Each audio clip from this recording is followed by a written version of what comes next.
Privacy is beginning to become a luxury here in the United States, especially as more of us spend more and more of our daily lives online.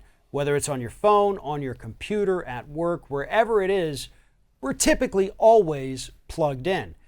And your cell phone carrier understands that. And they have actually, according to new lawsuits, been using your location data and selling it to third parties without any regard for what these third parties are actually going to do with that information. Joining me now to talk about this is Scott Hardy from Top Class Actions. Scott, this is a big one. In fact, this is actually two separate class actions happening right now, and it seems to cover pretty much every major cell phone carrier here in this country. Take it away for us. What's going on? Sure. So we've got AT&T nailed in one class action, then Verizon and T-Mobile nailed another class action. And these class actions all center around how AT&T and the big cell phone providers are selling your data and your data usage along with your location to aggregators. And the issue here isn't so much that they're selling the data, because a lot of these companies actually have the opt-in. You're saying, hey, I'm allowing Verizon and these guys to sell my data. It's that Verizon, T-Mobile, AT&T allegedly didn't look at all what these folks are doing with the data. Or are they legitimate companies? Are they using this data to spam their users? What are they actually doing with this data? They didn't care. At least that's what these class actions allege. They just wanted to go ahead and make a couple $1,000,000 or more. I don't know. I mean, this is obviously a huge amount of user data they'll be able to sell, and they have been selling.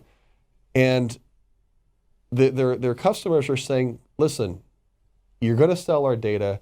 We don't like it. We'd like to be able to opt out. If you are, check who you're selling it to. We don't want you selling this to people that are using it for nefarious purposes.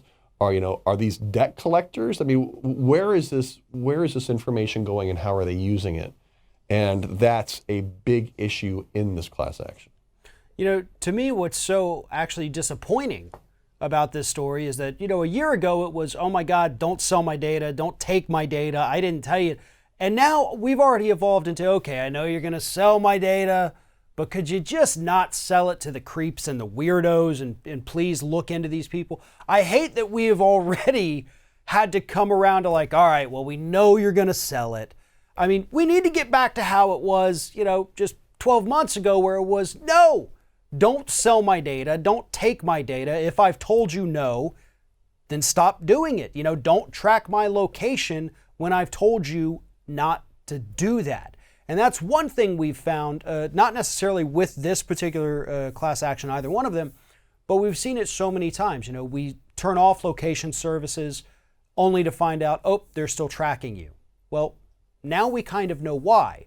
That's valuable information that any of these companies, legit or not, are willing to pay top dollar for. And AT&T, Verizon, T-Mobile, Sprint, whoever it is, they're willing to take that money because they simply say, hey, we know we're going to sell your data. We know we're going to sell your data. You actually told us at one point you're okay with it.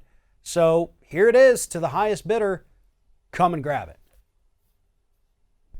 Exactly. I mean, your location-based data is so valuable to marketers. I know that we have been using it when we've been doing some geo-targeted data and some geo-targeted marketing for different class actions and settlements and things that we work on. And when you have companies that have actually built their entire model based on selling your geographic data, think about companies like Niantic, who make the Pokemon Go game with Nintendo through Google, as well as Ingress. Those companies, at least at first, they were selling a product for free, right? You had this cool game. There was nothing you could buy in the game.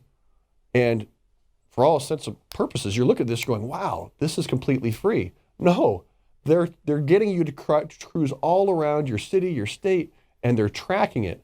And you got to be darn sure that they are absolutely selling that data to aggregators and to marketers, and they're making a ton of money off it. Nothing is free. And so when you have these cell phone companies that are selling your location, that are selling your data uses, we want to know why, what it's actually going for. And as you said, Can't you just not do it? Can't we opt out of that? That'd be great. You know, we need stricter privacy laws here in the United States. I know the FTC is investigating pretty much, I think, all of these companies for their data selling practices. But right now, you know, this is basically a new frontier. It's been happening for years, but it's still a new frontier in terms of regulation and legislation. And so, as usual, lawmakers having to play catch up here, regulatory agencies having to play catch up because they saw it coming, but just thought, you know what, put it on the back burner. We need to go campaign again for another 2 years instead of actually doing some work here. I'm a little grizzled in general with DC right now, but to me, that's what this is. We could have jumped on the problem. We could have headed it off before it became an issue, but instead, massive issue, massive data breaches. Nearly every person in this country who is on Facebook, Yahoo, Google, AT&T, Sprint, Verizon, T-Mobile, if you're on one of those platforms, your data's been sold. That's a fact. That's what's happening in this country today, and we could have stopped it a long time ago, couldn't we have? Yeah, you know, Congress could go ahead and take action and stop it. You know, they're looking at ways to do that right now, but we haven't. It's continued. We are just, you know, pawns within the whole system that are being sold out by these big corporations and our big cell phone providers, because we can't not have them, right? Everybody's got to have their cell phone. Everybody's got to have their iPhone. You know, we have to make sure that these instruments, these tools that we use to live our daily life and to actually make money, and you know, you can't live without it, that we're protected. And how are they going to do that? We'll see. Let's see if Congress and the Senate can actually figure it out. Exactly, and you use the right word there. You know, these are tools. It's more than a phone. It's a tool. You know, we use it for research. We use it to stay connected to our jobs. You know, probably to our own detriment, staying connected to our jobs 24/7 without being able to unplug. But the sad reality is that most of us cannot unplug, and a lot of us don't even want to. We enjoy what it offers. All we ask in return is, please respect my privacy and not tell everyone on the planet where I go each and every day. If anybody has one of these carriers, AT&T, Sprint, Verizon, T-Mobile, follow the links in the description of this video. Head to Top Class Actions, learn more about what's happening with these cases, and while you're there, sign up for the Top Class Action newsletter. Get all of these stories and many more delivered directly to your inbox every week. Scott Hardy, Top Class Actions, I appreciate you taking the time to talk with us today. Thanks for your time, Farron.